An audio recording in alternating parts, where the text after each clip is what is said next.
தன்னலமற்ற சேவையை வழங்கி வரும் துறைகளில் தீயணைப்பு மீட்புத் துறையும் ஒன்றாகும். இத்துறையை சாமானியரும் தேர்ந்தெடுக்கலாம் என்று உந்து சக்தியை ஏற்படுத்தும் வகையில் கடந்த 2020ஆம் ஆண்டு வீரா 1 என்ற குறும்படம் வெளியீடு கண்டு பலரின் மனதையும் கவர்ந்திருந்தது. தமிழில் வெளியீடு கண்ட அந்த குறும்படத்தை தொடர்ந்து பெண்களும் தீயணைப்பு மீட்புத் துறையில் சாதிக்க முடியும் என்பதை பறைசாற்ற வீரா 2 என்ற குறும்படம் இம்மாதம் வெளியீடு காண உள்ளது. மலாய் மொழியில் உருவாக்கம் கண்டுள்ள இந்த குறும்படம் குறித்து இவ்வாறு விவரிக்கிறார் கடா தீயணைப்பு மீட்புத் துறையின் துணை அமலாக்க அதிகாரியும் இந்த குறும்படத்தின் எழுத்தாளரும் இயக்குனருமான ஹேமநாதன். வீரா 2 நாங்கள் எதுக்கு எடுத்தோம்னா, ஃபர்ஸ்ட் இந்த ஒரு கதை முக்கியமாக எல்லாம் ஒரு கேர்ள்ஸ் பார்க்க வேண்டிய கதை. ஏன்னா ஒரு கேர்ள் அவங்களும் ஒரு பாயும் டிஃப்ரெண்ட் கிடையாது, ரெண்டுமே சேம் தான். அவங்களாலையும் இந்த கர்ஜா லாஸா சொல்லுவாங்களே, அந்த வேலையை செய்ய முடியும். ஸோ அந்த சம்மந்தப்பட்டு தான் இந்தமாரி ஒரு ஸ்டோரி எடுத்து அதுலேருந்து பொம்பை நாங்கள் சேர்த்து ஒரு கதையாக நாங்கள் உருவாக்கணும். இப்போ கெடாலேருந்து ஃபர்ஸ்ட் லேடி அவங்க தான் இப்போ இந்த வருஷம் பென்ஷன் ஆக போகிறாங்க. ஸோ அவங்க சாதனை ஒரு 30 வருஷம் வேலை செஞ்சுட்டாங்க, ஒரு மலை லேடியில். இப்போ அவங்ககிட்ட பேசிகிட்டே இருக்கிறப்ப தான் அவங்க சொன்னாங்க அவங்க லைஃப்பில் எப்படி வந்தாங்க அப்படின்னு. அப்போ பேசிகிட்டே இருக்கிறப்ப அப்போ தான் எனக்கு ஒரு ஐடியா கிடச்சிச்சு. ஸோ இது எப்படி நம்ம செய்யலாம் அப்படின்னு. ஓகே, அப்புறம் நம்ம பார்க்குறோம்ல படம். ஸோ ஒரு கேர்ள் பற்றி பேசுகிறாங்களே, யூஸ்வலிலாம் கேர்ள் இந்த பொம்பை வேலை செய்ய முடியாது, ஏன்னா பொம்பை நெருப்பு போவாங்க அப்படி சொல்லுவாங்க. ஸோ அது சில பேருக்கு தெரியாது. அது நம்ம யோசிச்சு பார்த்துக்கப்போ தான் சரி நம்ம பொம்பை ஒன்று எடுத்துக்குவோம், இந்தமாரி ஒரு விஷயம் எடுத்துக்குவோம், எடுத்து நம்ம 2 ஒன்றா சேர்த்தா எப்படி நம்ம கதையை உருவாக்கலாம் அப்படி யோசிச்சு தான் நாங்கள் இந்தமாரி ஒரு கதை பொம்பா வீரா 2 எடுத்தது. நம்ம 3 நாட்களில் எடுக்கப்பட்ட இந்த படத்தில் 99 விழுக்காட்டினர் தீயணைப்பு துறையைச் சார்ந்த வீரர் வீராங்கனைகளே நடித்திருப்பதாகவும் இதில் சிறப்பம்சமாக பேராக் மாநில தீயணைப்பு மீட்புத்துறையின் இயக்குநரும் நடித்திருப்பதாக கூறுகிறார் இவர்.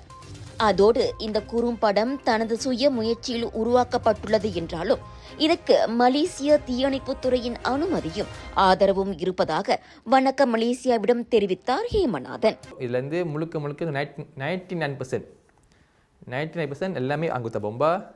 அவர் அம்மா கேரக்டர்லேருந்து அண்ணன் கேரக்டர்லேருந்து எல்லாமே தான் பொம்பா கேரக்டர் தான். ஒருத்தவங்க மட்டும், ஏன்னா நம்ம பொம்பாலேருந்து இந்தியன்ஸ் கேர்ள் கிடைக்க ரொம்ப கஷ்டம். ஸோ ஒரு ஆள் தான் வெளியாள், மற்ற எல்லாமே பொம்பா. ஒரு ஃபுல் மூவினால் நம்மளால் எல்லாமே சேர்க்க முடியாது. ஸோ நாங்கள் என்ன முக்கியமாக சொல்ல வந்தோம், எங்கள் மெயின் கருத்து எங்களை ஒரு கேர்ள் அவங்களும் பொம்பை வேலை செய்ய முடியும். ஸோ அவங்க ஒரு ஆணுக்கு சமம். அது கருத்து கரெக்டாக நாங்கள் வச்சுருக்க நம்புகிறோம். நாங்கள் ஆளுக்கு புரியும்னு நினைக்கிறோம். ஸோ கண்டிப்பாக பார்த்தா புரியும் ஒரு நம்பிக்கை இருக்குது. இதில் ப்ரொடியூசர் எல்லாமே நம்ம தான் சொந்தமாக. ஸோ A to Z இப்போதைக்கு நம்ம பட்ஜெட் ஒரு 9,000 வந்துடுச்சு.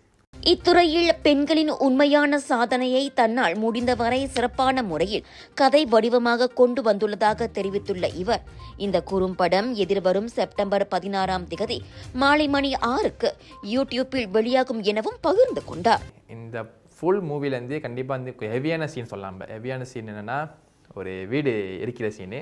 ஸோ எரிஞ்ச வீடு நம்ம திருப்பதி ரீனிவேஷன் பண்ணி கொஞ்சம் டச்சப் பண்ணி எங்கெங்கே சீன் எரிக்கணுமோ ஸோ அதுதான் நம்ம எரிச்சோம்ல. அது நம்ம உண்மையாக எரித்தோம் சீனை. ஸோ அங்கே தான் ரொம்ப ஹெவியான சீனை அது இருந்துச்சு. அது ஏன் எடுத்தோன்னா, ஸோ நம்ம ஹீரோயின் அவங்க உள்ளே போவாங்க. உள்ளே போகிறப்ப அவருக்கு மீறி இன்னொரு கேரக்டர் இருக்காங்க. அவர் சொல்லுவார் நீங்கள் முடியாது சொல்லுவார். ஏன் நீங்கள் ஒரு கேர்ளு, நீ ஏன் உள்ளே போகிற, நீ உள்ளே போக முடியாது, நீ உனக்கு அங்கே என்ன அர்த்தம் சொல்லி அவர் போவார். அவர் அவங்கள வெட்டிட்டு போவார், அவர் உள்ளே போவார். ஸோ அவர் உள்ளே போகிறப்ப அந்த இடத்துல ஒரு எனக்கு ஹேப்பன், அவர் கீழே விழுந்துருவாங்க. இவங்க போய் தான் ஒரு மாதம் போய் அவங்கள அங்குள்ள ஒரு சின்ன குழந்தை இவங்க தூக்கிட்டு வெளியே வருவாங்க. கண்டிப்பாக வரும் 14ஆம் தேதி 9ஆம் மாதம் 2024 ஆடி மலேசியா அன்னைக்கு 6 மணிக்கு சூப்பர் ஜி ஃபிலிம் இப்போல வீரா 2 இந்த ஒரு படம் கண்டிப்பாக எல்லா ஒரு பெண்களும் பார்க்க வேண்டிய படம். ஏன்னா கண்டிப்பாக பார்த்துமா அவங்களாலேயும் பொம்பாவில் வேலை செய்ய முடியும். ஸோ பொம்பா நாட் ஒன்லி ஃபார் பாய்ஸ், இது கேர்ள்ஸுக்கும் இருக்குது, வாய்ப்பு இருக்குது சொல்லி படம் பார்க்கலாம். கண்டிப்பாக பார்க்க மறந்துடாதீங்க. தீயணைப்பு வீராங்கனைகள் சந்திக்கும் சவால்களும் அவர்களின் போராட்டங்களுக்கு பின் கிடைக்கும் வெற்றிகளும் உணவுபூர்வமாக குறும்படமாக வெளியாகவிருப்பதை அனைவரும் பார்த்து மகிழுமாறு தீயணைப்பு வீரருமான ஹேமநாதன் கேட்டுக்கொண்டார். இவ்வேளையில் இப்படத்தில் நடித்த வீரர்களுக்கு மட்டுமின்றி படம் எடுத்தல் தொகுத்தல் என தனக்கு பக்க பலமாக இருந்த தனது நண்பர்களுக்கும் அவர் நன்றியை தெரிவித்துக் கொண்டார்.